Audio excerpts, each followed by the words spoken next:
Okay, good morning, ladies and gentlemen. Let's get started on argument body paragraphs today. I'm going to try to answer some of your questions about body paragraphs. This isn't the first time we've done body paragraphs.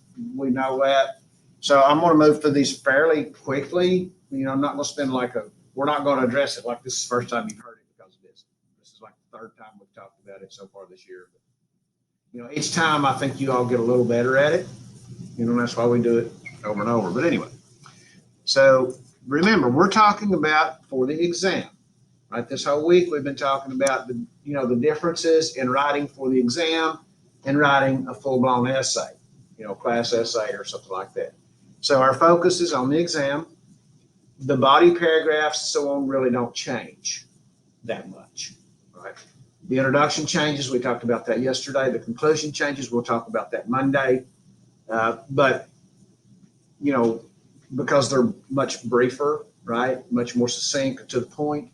The body paragraphs are really where you make your score. You all know that. You've seen the 6-point rubric. It's a 0 or a 1 for the thesis, right? You do the thesis statement for your introduction, you're golden there. It also sets up the 0 or 1 for line of reasoning, right? Sophistication, because whatever, at last point. I keep calling it line of reasoning, but I don't think that's what they actually call it, but I can't remember right now. But what we're doing here is the meat of the essay. This is where you can gain or lose the most points, and it's the body of the essay, obviously, right? So these body paragraphs are extraordinarily important for getting your point across the right way. All right, so let's dive in here. How many body paragraphs? The short answer is 3 good ones or 2 really awesome ones. Okay, that's the short answer. Now let me tell you a little bit about this. Well, I've got a note down at the bottom, so let's just reference it. The top scoring essays usually have 2 to 3 body paragraphs. Over the years, the top scoring essays have either 2 really strong body paragraphs, or they will have 3 good paragraphs. And some of them, of course, have 3 really strong ones. But keep in mind, you've got 40 minutes. Okay, and the 2 paragraph essays tend to work really well for rhetorical analysis. You remember when we talked about that, because there's always that rhetorical shift in every piece that we're analyzing. But they can also work really well for argument. They can. It just all depends on what you've got. So let's look at your approach. You can have a thesis and 3 reasons, okay? Or you can have a thesis with half the essay disproving counter arguments. And I put this on here because this is a really strong way to go if you have strong counter arguments. Okay, this is a very effective way to address it when you have strong counter arguments. So your first half of your essay would be, your thesis and disproving counter arguments.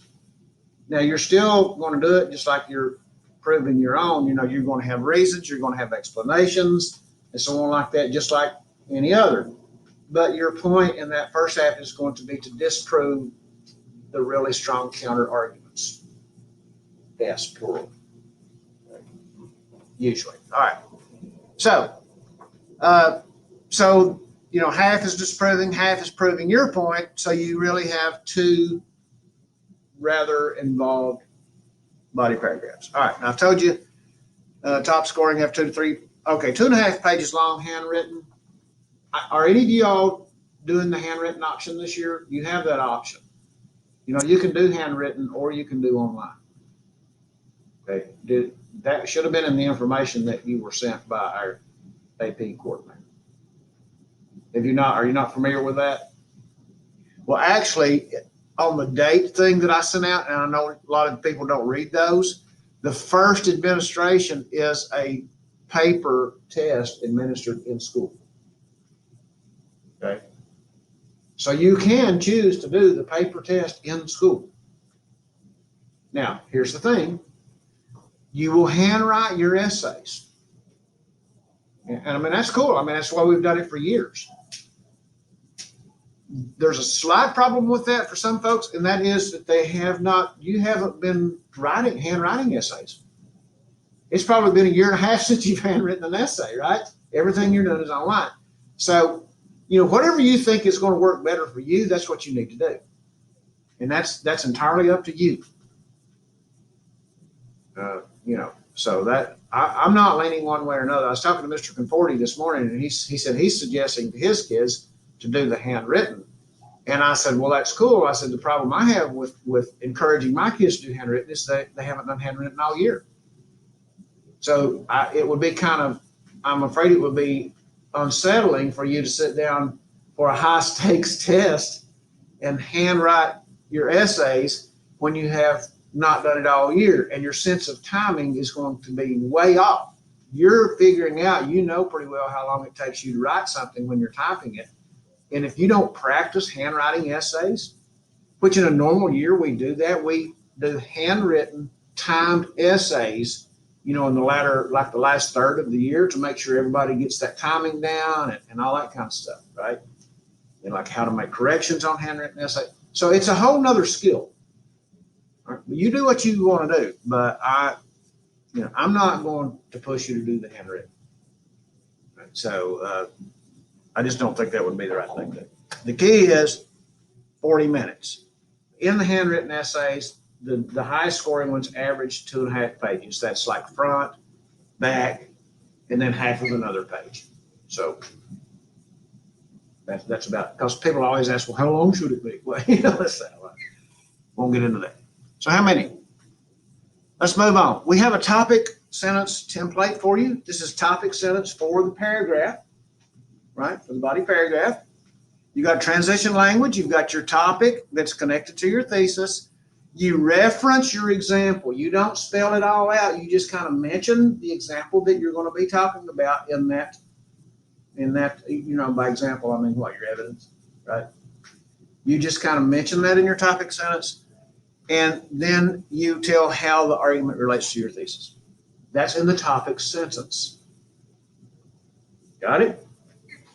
Any questions about that? That's pretty basic. That's pretty much what we've said all year. I mean, there's really nothing new in anything I'm showing you today. All right, let's go on down. Look at body paragraph templates. The first one is the basic. This is where you have a weak counter argument. All right, your counter argument, if you have a very weak counter argument, then you're going to address it up in your thesis statement. Remember when we have the subordinate clause in the thesis statement that kind of mentions the counter argument? It's like although, even though, someone like that. We kind of take care of it at that point, and then we move on, right? But you learned already that most of your prompts are going to have pretty good counter arguments. They're going to have good arguments for both sides. I mean, that's what they do when they choose the prompts, right? So this is probably not the one you're going to use, but you might. And maybe you've got one that you're just really struggling to come up with counter arguments. Okay, as long as you have addressed it, you've kind of mentioned it, then you're okay. But if you notice on that sophistication point, that last point, this is the one I was trying to think of a minute ago, 0-1, before we get the line of reasoning and all that, one of the descriptors, it's got descriptors of the ones that get this point, and it's got descriptors of the ones who don't get the point. One of the descriptors under the 0 section of the sophistication point mentions that you didn't deal with opposing arguments. If it's a really weak opposing argument, the fact that you kind of shoot it down in your thesis statement, you've dealt with it, right? But that's probably not going to be sufficient for the prompts that you get. Just throwing it out there. Remember, we're talking test here. So you got your claim and topic sentence, your evidence, and your explanation, right? The good old CEE that everybody uses, right? Claim, evidence, explanation. So let's go to the more advanced. This is the stronger ones that have stronger counter arguments, which are the ones that you're probably going to be dealing with. You're going to have this fits the one I was talking about a minute ago. Your first body paragraph of 2, you got your topic sentence addressing the opposing argument and why their claim is wrong. That's your rebuttal. Then you have evidence to support your rebuttal, and then you have explanation. Then you have more evidence to support the rebuttal and more explanation.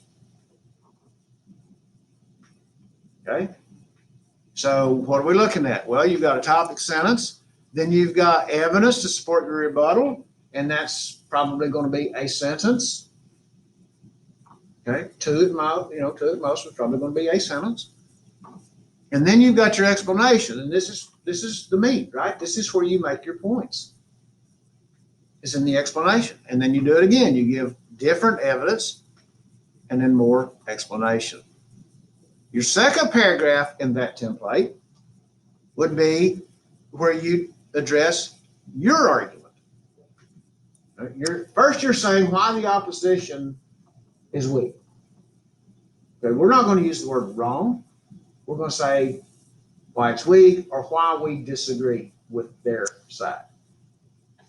Remember, you can disagree without saying they're wrong.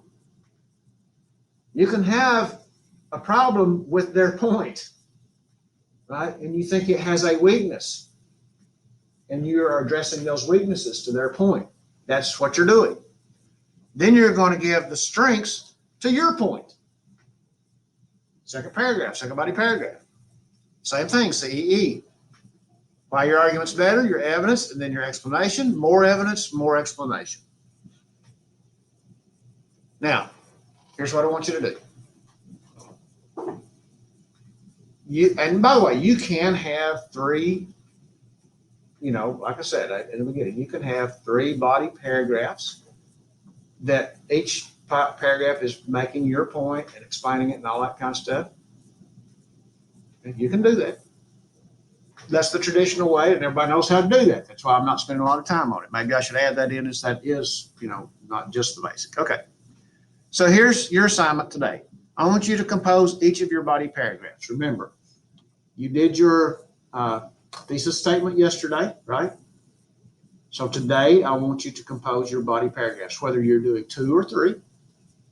And again, these are guides that I'm showing you, okay? You know what you're writing, and you determine what works better for you. It doesn't have to be one of these. It doesn't. Right? These are just guides for people who need them. The key is no matter how many paragraphs you do or how you do them, there are some kind of unwritten things that your audience, remember your audience, that your audience expects. We expect a topic sentence. Okay, that's like a no-brainer. That's a non-negotiable. You got to have a topic sentence. We expect evidence, right? And we expect explanation. How well you do that determines your score, right? You know this because we've been doing it all year, pretty much. We're just getting down to that last final straw here in test prep. So, compose each of your body paragraphs and highlight the parts of your paragraphs according to the template. All right? You know what I'm saying here? So you will highlight your topic sentence in yellow, your evidence in green, and your explanation in red for all of your paragraphs. So every sentence in all of your body paragraphs should be highlighted in one of these 3 colors. Okay? Now, something I did not put on here, and I meant to, so I'm going to add it now, right, is for each of your body paragraphs, and whether you got 2 or 3, whatever, I want you to underline the transitional element, transitional language. Okay? Underline the transitional language. Okay. Is that good? What questions do you have for me? None? All right. Well, I'm going to go back and add to the instructions to underline your transitional language. And so you guys can go ahead and get started. It will not be on yours because I've already uploaded yours. All right. And I will send out a note. I'll send out a message on Google Classroom to add that to it. All right. Okay.